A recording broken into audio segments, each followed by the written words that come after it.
Vasilia looked up at her father, bright, almost glowing blue eyes filled with concern. "Do not worry," he said, or at least that's what his lips read. He had been failing to comfort her. How could she keep calm, though? For days now, people in her village had been going missing, but no one seemed to even notice. First a local priest, and then other people she'd been seeing around every now and then.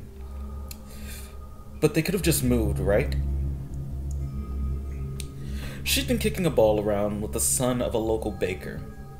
After a bad kick that sent the ball out of the sight, the young boy went to retrieve it, and he never returned. Vasilia thought he'd been called inside by his mother. She mentioned it as she bought some bread to bring home. However, the woman said she'd never had a child.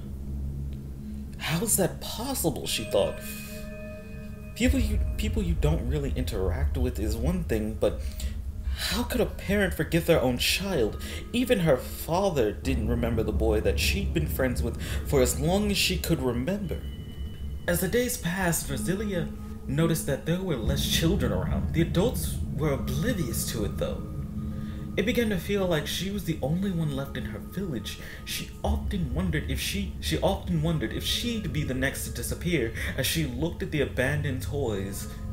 The thought of vanishing in the air made her shake. No one believes her, but something isn't right. How could she do anything to help? That was when she had the idea. She could write a letter to the adventurers in the capital. She'd heard stories of brave adventurers from people around the village. Her father, however, seemed distant when she asked about any adventures he might have gone on. A few more days had gone by, and a man delivering letters came from the capital. Vasilia ran to meet him and gave him the letter she'd written and what little money she had. The elven man gave her a warm smile and handed her money back.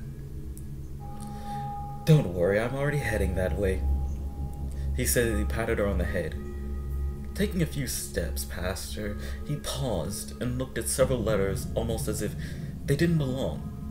Vasilia tried to help him, but all the letters were for people who had vanished.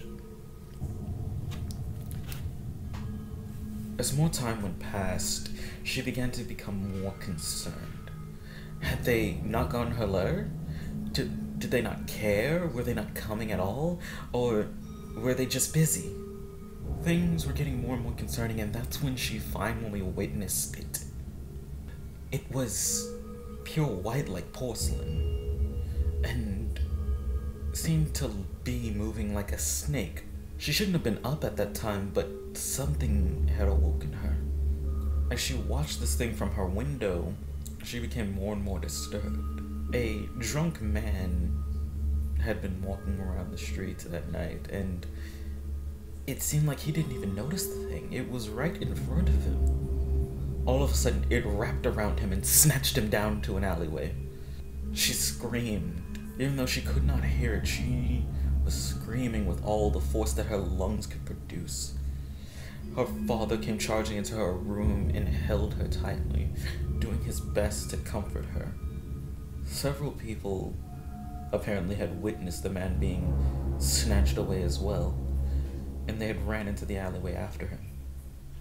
But only a few moments they came back out confused, as if they didn't know what was going on.